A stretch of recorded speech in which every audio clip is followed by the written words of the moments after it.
तो नमस्कार दोस्तों, आज हम चर्चा करेंगे जो अपना क्रांतिकारी गतिविधियों का प्रथम चरण था। अभी तक हमने देखी कि कहाँ कहाँ पे कैसे कैसे क्रांतिकारी गतिविधियाँ हुई। तो आज हम चर्चा करेंगे विदेशों में क्रांतिकारी गतिविधियाँ कहाँ कहाँ पे हुई और क्या हुई तथा इसका क्या मूल्यांकन रहा और किस प्रकार की क्रांतिकारी गतिविधियाँ कम हुई। तो सबसे पहले चर्चा करेंगे गदर आंदोलन का मूल्यांकन। सबसे पहले चर्चा करेंगे इसकी क्या क्या आवश्यकताएं थी, क्योंकि ये क्रांतिकारी थे। इनको हथियार, दूसरा ट्रेनिंग, हथियार का ट्रेनिंग, किस प्रकार उनको अटैक करना है, किसके पे पहले अटैक करना है, दूसरा नेतृत्व है और तीसरा है धन, जिससे हथियार भी ले सकेंगे, प्रशिक्षण भी ले सकेंगे, अच्छा नेतृत्व भी मिलेगा तथा वो जो अपना प्लान है उद्देश्य उनमें वो सक्सेस भी होंगे। नेक्स्ट था अपनी शक्ति का सही आंकलन नहीं लगा पाए कि उनके पास कितने हथियार है, कितने क्रांतिकारी है तथा ब्रिटिशों के पास क्या हथियार है तथा उनके किस प्रकार की रणनीति अपनाई हुई है पहले से और उन्होंने किस प्रकार कानून बनाए हुए हैं, किस प्रकार उन्होंने जो सेना का फैलाव है उसका अंदाजा उन्होंने नहीं लगाया। नेक्स्ट है जन मानस का सहयोग प्राप्त करने का प्रयास नहीं किया। जो क्रांतिकारी थे उन्होंने अपनी भावनाओं को ज़्यादा से ज़्यादा जनमानस में नहीं फैला पाए, उतनी उस दर्जे तक नहीं फैला पाए जिसके कारण ब्रिटिश सत्ता को उखाड़ फेंक सके। इस कारण ये असफल हुआ और इसका सबसे बड़ा प्रेरणा का स्रोत क्या था? धर्मनिरपेक्ष। इसमें हिंदू, मुस्लिम, सिख सब कंधे से कंधा मिला के इस लड़ाई को लड़े, क्योंकि हमने देखा कि किस प्रकार जो क्रांतिकारी थे उन्होंने इस भावना, जो क्रांतिकारी इस जो धर्म के आधारित जो भेदभाव की भावना है उनसे ऊपर उठ के एक साथ मिलके अंग्रेजों के खिलाफ जो क्रांति की साजिश रची। अगला है यूरोप में क्रांतिकारी गतिविधियां। जैसा कि हमने पिछले वीडियो में पढ़ा था कि जब फर्स्ट वर्ल्ड वार हुआ तो केंद्र हो गया बर्लिन, जो कि जर्मनी की राजधानी थी, क्योंकि वो तो इंग्लैंड के साथ आगे जो अमेरिका है, जो फ्रांस है, कनाडा है, इस कारण जर्मनी को उन्होंने चूज करना पड़ा। यहाँ पे वीरेंद्र चट्टोपाध्याय, भूपेंद्र नाथ दत्त और लाला हरदयाल ने 1915 में बर्लिन में जिमरेमैन योजना है उसके तहत Berlin committee for Indian independence की स्थापना की। किसकी स्थापना की? Berlin committee for Indian independence की स्थापना की तथा इन्होंने बगदाद, काबुल, तुर्की तथा मिस्र में क्रांतिकारियों को भेजा। इन लोगों ने यहाँ पे क्रांतिकारियों को भेजा। इन्होंने यहाँ पे क्या काम किया? सैनिकों में ब्रिटिश विरोधी भावनाएं जगाना। ये जो गदर आंदोलन था, जो गदर दल था, उसका भी यही उद्देश्य था, भारतीय युद्ध बंदियों में भी ब्रिटिश विरोधी भावनाएं जगाना तथा हथियारों की आपूर्ति करना, क्योंकि क्रांतिकारी हथियार तो इनको चाहिए चाहिए। इस प्रकार इन्होंने जर्मनी से ये क्रांतिकारी गतिविधियों का संचालन किया तथा अस्थायी भारतीय शासन की स्थापना, इसका प्रयास राजा महेंद्र प्रताप सिंह के नेतृत्व में बरकतुल्ला, उबैदुल्ला सिंधी, इन्होंने अफगानिस्तान के युवराज थे अमानतुल्ला, उनके सहयोग से किया। किसका किया? अस्थायी भारतीय शासन की स्थापना का प्रयास किया राजा महेंद्र प्रताप सिंह के नेतृत्व में, बरकतुल्ला तथा अब्दुल्ला सिंधी के नेतृत्व में। इन्होंने अफगानिस्तान के जो युवराज थे अमानतुल्ला, उसके सहयोग से करने का प्रयास किया। नेक्स्ट है सिंगापुर में विद्रोह। सिंगापुर में किन्होंने विद्रोह किया? एक जो पंजाबी मुसलमान थे, पंजाबी मुसलमान की 5वीं मुस्लिम लाइट इन्फेंट्री, इसका मतलब है 5वीं मुस्लिम लाइट इन्फेंट्री तथा 36th सिख बटालियन ने यहाँ पे जो ब्रिटिश थे उनके खिलाफ विद्रोह किया। इनके नेतृत्व करता थे जमादार चिश्ती, ये एक रैंक है उस जमाने की। जमादार चिश्ती, जमादार अब्दुल गनी तथा सूबेदार दाऊद खान के नेतृत्व में इन्होंने सिंगापुर में विद्रोह किया था। अभी अब चर्चा करेंगे इन क्रांतिकारियों का धीमापन कैसे हुआ। जैसा कि हमने जो कामाघाटा मारू प्रकरण के बाद जो गदर आंदोलन था, गदर दल के जो क्रांतिकारी थे उन्होंने योजना बनाई कि फिरोजपुर, जो रावलपिंडी तथा लाहौर में जो क्रांतिकारी घटनाएं घटित करना है, उनको किस प्रकार दबाया गया? उनका दबाया गया था भारत रक्षा अधिनियम 1915 के तहत। उनमें 45 लोगों को बंदी बना लिया गया तथा फांसी चढ़ा दिया गया, कुछ को निर्वासित कर दिया गया। उसी समय ये भारत रक्षा अधिनियम का प्रावधान किया गया तथा क्रांतिकारी जो भावनाएं थी, जो घटनाएं थी, उनको कम करने के लिए इसका उपयोग किया गया था। दूसरा था 1919 का मॉन्टेग्यू चैम्सफोर्ड। इसके कारण जो भारतीयों की कुछ इच्छाएं थी उनको मान लिया गया, जिसके कारण क्रांतिकारी गतिविधियां कम हो गई। तो सबसे बड़ा कारण था भारत में गांधी जी का आगमन। 9 जनवरी 1915 को भारत में गांधी जी का आगमन हो गया, जो कि एक अहिंसा के पुजारी थे तथा उन्होंने अहिंसावाद का हमेशा मार्ग अपनाया, जिसके कारण क्रांतिकारी भावनाओं को उतना प्रोत्साहन नहीं मिल पाया। इस प्रकार ये था। और अभी हम चर्चा करेंगे कुछ और क्रांतिकारी घटना होगी। बंगाल में क्रांतिकारियों ने 1914 में जो रोडा फार्म था, उसमें 45 पिस्टल और 46,000 जो गोलियां थी उनको लूट लिया। एक क्रांतिकारी था जतिन मुखर्जी, ये भी बहुत बड़ा क्रांतिकारी था। इसने फोर्ट विलियम किला था उसका घेराव किया था तथा डकैती डाली और रेलवे पटरियों को उखाड़ने का काम भी बड़े पैमाने पे इसने किया। और जो ब्रिटिश सत्ता थी उसको उखाड़ने के जो एक प्रयास चल रहे थे क्रांतिकारी जो मार्ग के माध्यम से, उसमें इसने भी बहुत बड़ा योगदान किया। लेकिन 1915 में जो बालासोर था, बालासोर उड़ीसा में पड़ता है, या बालासोर में एक पुलिस मुठभेड़ में ये शहीद हो गए थे। तो इस प्रकार ये था हमारा क्रांतिकारी गतिविधियों का प्रथम चरण। एक बार मोटा मोटा मैं रिविजन करवा देता हूँ कि क्रांतिकारी गतिविधियां क्यों अपनाई गई। क्योंकि जो उग्रवादी थे, वो जो नरम दल के नेता थे और गरम दल के नेता जिसको उग्रवादी बोला गया है, उनकी जो रास्ते थे, उनके कारण ये क्रांतिकारी नए लोग थे, जो यूथ थे, वो संतुष्ट नहीं थे उनके प्रयासों से। इस कारण उन्होंने क्रांतिकारी गतिविधियों को इख्तियार किया तथा इनका प्रोग्राम था अंग्रेज अधिकारियों की हत्या करना, उनके समर्थकों की हत्या करना, हथियारों की आपूर्ति, हथियारों का कलेक्शन करना तथा धन को लूटना, ताकि वो प्रशिक्षण ले सके तथा क्रांतिकारी गतिविधियों को अंजाम दे सके। इनका प्रेरणा स्रोत था आयरिश क्रांतिकारी तथा रूसी निहिलिस्ट, ये इनके क्रांतिकारी थे। नेक्स्ट हमने पढ़ा था बंगाल में किस प्रकार क्रांतिकारी गतिविधियां संचालित की। बंगाल में क्रांतिकारी गतिविधियों का जो संचालन शुरू हुआ वो भद्रलोक समाज से हुआ। इसके बाद छात्रों ने भी कई समितियां बनाई, गुप्त समितियां बनाई, उन्होंने भी प्रयास किया। लेकिन सबसे बड़ा प्रयास किया 1902 में जो अनुशीलन समिति का गठन करके, इसका जो कलकत्ता में पी मित्रा ने इसकी स्थापना की तथा ज्ञानेंद्र नाथ बसु ने जो मिदनापुर में इसकी स्थापना की। इसके अन्य सदस्य के तौर पे थे पारिंदर कुमार घोष, जतेंद्र नाथ बनर्जी। इन्होंने एक युगांतर नामक समाचार पत्र का भी प्रकाशन किया था, जिसका प्रकाशन किया था पारिंदर कुमार घोष ने। इसमें जो क्रांतिकारी लेख थे उसका एक संकलन था, उसका नाम था मुक्ति कौन पाथे। एक बार फिर से सुनिए, मुक्ति कौन पाथे। इन्हें बेरी साल का जो एक सम्मेलन हुआ उसके बारे में युगांतर में कहा गया, जो दमनात्मक कार्रवाई है उस बारे में क्या कहा गया कि हमें अपने खिलाफ जो दमनकारी तथा अत्याचारी जो पूर्ण कार्रवाई की जाती है उसके खिलाफ हमें 30 करोड़ लोगों को 60 करोड़ हाथों से इन समस्याओं का समाधान करना चाहिए। तथा उन्होंने सैनिकों से इस जो युगांतर समाचार पत्र था उसमें आह्वान किया गया कि आप क्रांतिकारियों को हथियार दें। इसी समय जो बारिंद्र कुमार घोष था, उन्हें भी बड़े पैमाने पर क्रांतिकारी गतिविधियों को अंजाम देने का कोशिश किया गया। इसी समय तथा जो रास बिहारी बोस थे तथा सचिन सान्याल थे, इन्होंने बिहार तथा पंजाब में जो क्रांतिकारी गतिविधियां तथा क्रांतिकारी भावनाओं को फैलाने का काम किया। और जो हेमचंद कानूनगो थे, उन्होंने मणिकटोला में उन्होंने बम कारखाने की स्थापना की। इससे पहले वो विदेश गए तथा एक रूसी व्यक्ति से फ्रांस में सीखा कि कैसे बम बनाए जाते हैं तथा सैनिक तथा राजनीतिक शिक्षा उन्होंने वहाँ पे प्राप्त की।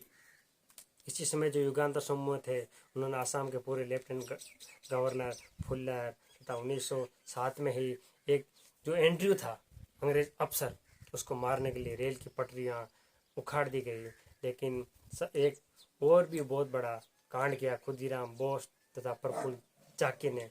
उन्होंने क्या किया, उन्होंने एक हत्या कर दी जिसके कारण उनको फांसी पे चढ़ाया गया। उसके बाद मणिकटोला में जो एक अवैध हथियारों का जो एक जखीरा पकड़ा गया, उसमें जो क्रांतिकारी नेता थे अरविंद घोष, बारिंद्र कुमार घोष, जो घोष बंधु थे, उनको भी गिरफ्तार किया गया। उस पर अलीपुर षड्यंत्र केस के नाम पर मुकदमा चलाया गया तथा उन्होंने एसपी को मार दिया गया क्रांतिकारियों ने इस घटना के दौरान, प्रोसिक्यूटर को मार दिया गया, तो सरकारी गवाह था उसको भी उन्होंने मार दिया। इस प्रकार क्रांतिकारी गतिविधियां चलाई गई। तथा पुलिनदास ने भी 12 नामक जगह पर उन्होंने डाका डाला, एक डकैती किया, जिससे क्रांतिकारियों को जो अपना धन है हथियार खरीदने में आसानी हो।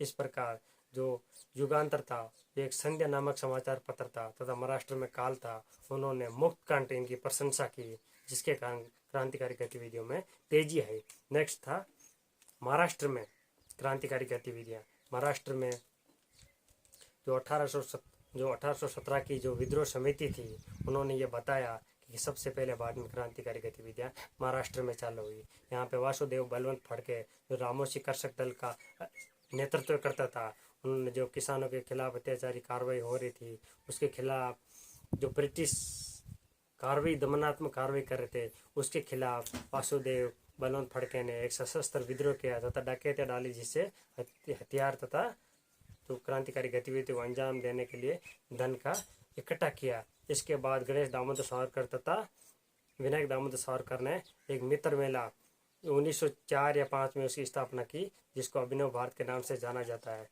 तथा इसी समय जो लक्ष्मण अनंत कहनारे ने जो नासिक का जो डिस्ट्रिक्ट मजिस्ट्रेट था जैक्सन, उसकी हत्या कर दी।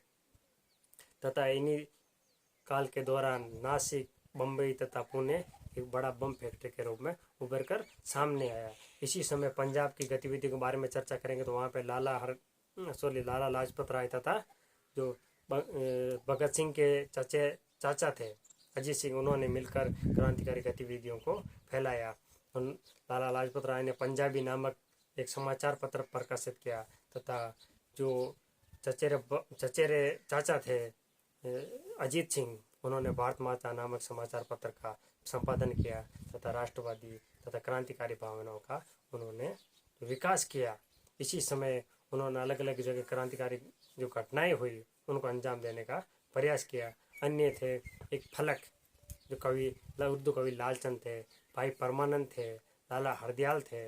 इन्होंने पंजाब में क्रांतिकारी जो गतिविधियां हैं उनको बढ़ाने में सहयोग किया। नेक्स्ट था दिल्ली में क्रांतिकारी गतिविधियां। दिल्ली में जो रास बिहारी बोस है, सचिन सान्याल है, इनके नेतृत्व में तथा इनके योगदान में एक जो लॉर्ड हार्डिंग था उस पर बम फेंका गया, जिसमें उसके 2 सेवक मारे गए थे, जिसके कारण इन जो 13 लोग थे उन पे दिल्ली षड्यंत्र केस के नाम से मुकदमा चला गया तथा कुछ को फांसी दे दी गई तथा कुछ को विदेशों में निर्वासित कर दिया गया, देश से, अपने देश से। इसमें थे मास्टर अमित चंद, अवध बिहारी, दीनानाथ, हनुमंत, बालमुकुंद, बलराज इत्यादि नेता, इसमें जो क्रांतिकारी नेता थे वो शामिल थे। इसके बाद हम चर्चा करेंगे जो विदेशियों में कहाँ पे क्या क्या घटनाएं हुई थी। इंग्लैंड में श्यामजी कृष्ण वर्मा थे, लाला हरदयाल थे, मदन लाल ढींगरा थे, तो विनायक दामोदर सावरकर थे। जो श्यामजी कृष्ण वर्मा थे उन्होंने 1905 में जो एक इंडिया हाउस उसकी स्थापना की। इसके कारण उन्होंने जो क्रांतिकारी भावनाओं को प्रसारित करने के लिए सोशियोलॉजिकल जो समाचार पत्र था उसका भी उन्होंने संपादन किया। लेकिन जब ब्रिटिश गवर्नमेंट के द्वारा दमनकारी कार्रवाई हुई उसके कारण वो पेरिस चले गया था। पेरिस में जब फर्स्ट वर्ल्ड वॉर के दौरान पेरिस और फ्रांस और इंग्लैंड के साथ मित्रता हुई, जिसके कारण वो वेनिस चले गए। इसके बाद विनायक दामोदर सावरकर ने उसका जिम्मा उठाया तथा इसी के दौरान उन्होंने 1857 की क्रांति के बारे में उन्होंने 1857 का स्वतंत्रता संग्राम नामक पुस्तक लिखी तथा जो मेजिनी था, जिसका इटली के एकीकरण में योगदान था, उसकी आत्मकथा का अनुवाद मराठी में किया। 1909 में मदनलाल ढींगरा ने कर्नल वायली की हत्या कर दी तथा 1910 में नासिक षड्यंत्र केस में विनायक दामोदर सावरकर को भी गिरफ्तार करके काले पानी की सजा दी गई। जो प्रफुल्ल चाकी तथा जो खुदीराम बोस थे उन्होंने किंग्सफोर्ड की हत्या कर दी थी। उन्होंने तो मुजफ्फरपुर में कम जो बिल्कुल निम्न अपराध थे उनके लिए ज़्यादा सजाएं दी, जिसके कारण खुदीराम बोस को फांसी चढ़ाया गया था। प्रफुल्ल चाकी को ये मैं बताना भूल गया था उस टाइम, उन्होंने आत्महत्या कर ली प्रफुल्ल चाकी ने। नेक्स्ट हम चर्चा करेंगे फ्रांस में था श्री एस.आर. राणा तथा श्रीमती भिकाजी रुस्तम कामा ने जो क्रांतिकारी गतिविधियां उनको संचालित किया। इसी समय अपना श्यामजी कृष्ण वर्मा भी वहाँ पे आ गए। वहाँ पे वंदे मातरम की जो अपना पत्रिका था उसका प्रकाशन का भी प्रयास किया गया, लेकिन जब दोस्ती हो गई तो उनका प्रयास ये सफल रहा। तो तब तो उन्हें छात्रों के लिए छात्रवृत्तियाँ भी चालू की, जिसके में भी फर्स्ट वर्ल्ड वार के कारण बाधाएं उत्पन्न हुई। आगे हम चर्चा करेंगे अमेरिका तथा यूएसए में किस प्रकार क्रांतिकारी गतिविधियों का संचालन लाला हरदयाल ने किया। उसने वहाँ पर गदर पार्टी की स्थापना की तथा जो 1857 की स्मृति में गदर नामक समाचार पत्र का साप्ताहिक उन्होंने प्रकाशन चालू किया। इसके बाद था अपना जर्मनी में जो वीरेंद्रनाथ चट्टोपाध्याय थे उनके नेतृत्व में कार्रवाई की गई तथा लाला हरदयाल भी वहीं पे क्रांतिकारी गतिविधियों में सहयोग करते रहे। इस प्रकार ये था विदेशों में कहाँ पे क्या क्या गया। इसके बाद था गदर आंदोलन। ये जो गदर पार्टी था, जो गदर संपादक था, इन्हीं के नेतृत्व में आगे चलता गया।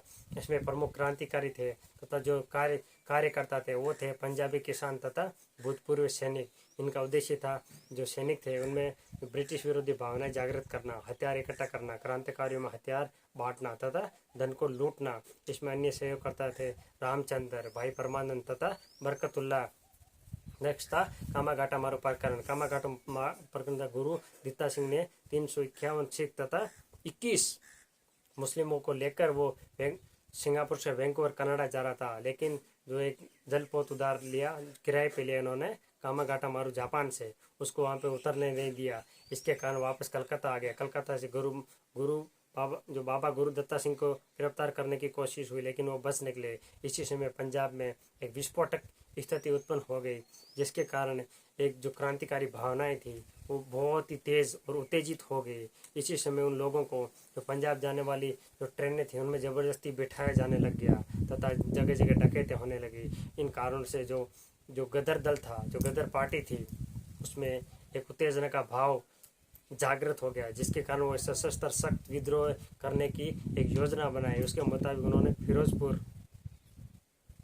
फिरोजपुर, रावलपिंडी तथा लाहौर में जो सैनिक थे उनको विद्रोह करने के लिए उन्होंने उत्तेजित किया तथा तो विदेशी में क्रांतिकारी थे उनको वापस इंडिया में आके क्रांतिकारी गतिविधियों को अंजाम देने के लिए उत्साहित किया तथा उन लोगों ने जो थे धन की डकैतियाँ करके धन का इकट्ठा करना भी एक उनके प्रोग्राम में शामिल था। लेकिन इसका जो एक प्लान था इसका ब्रिटिशों को पता चल गया, जिसके कारण वो असफल हुए तथा उनको गिरफ्तार कर लिया गया तथा जो जितने भी सैनिक रेजिमेंट थी उनको भंग कर दिया गया तथा भारत रक्षा अधिनियम के तहत 1915 में इनको गिरफ्तार करके 45 लोगों पर मुकदमा चलाया गया तथा इनको कुछ को फांसी दे दी गई तथा कुछ को विदेशों में निर्वासित कर दिया गया। इसी समय जो रासबिहारी बोस थे वो जापान चले गए तथा वहाँ पे अंबानी मुखर्जी की मदद से क्रांतिकारी गतिविधियों का संचालन किया तथा उन्होंने जो हथियार की आपूर्ति थी तो इंडिया में करते रहे तथा सचिन सान्याल वो चले गए थे फ्रांस में। इस प्रकार उन्होंने जो गदर आंदोलन था उसको दबा दिया गया। अभी हम चर्चा करेंगे मूल्यांकन के बारे में। उनका हथियार, धन तथा प्रशिक्षण नेतृत्व है, इस प्रकार की उनकी ये आवश्यकता थी, लेकिन इसको वो उतनी उस लेवल में पूर्ति नहीं कर पाए जिस लेवल में वो ब्रिटिश सत्ता को उखाड़ के फेंक दे। इस कारण उन्होंने शक्ति का आकलन भी नहीं किया था, जनमानस का सेवा प्राप्त करने में उन्होंने सफल नहीं हुए। लेकिन सबसे बड़ा प्रेरणा की बात थी कि वो धर्मनिरपेक्ष आंदोलन था और बाकी ये गतिविधि आज हमने चर्चा की। इस प्रकार ये था हमारा क्रांतिकारी गतिविधियों का प्रथम चरण। नेक्स्ट वीडियो में हम चर्चा करेंगे अगला टॉपिक।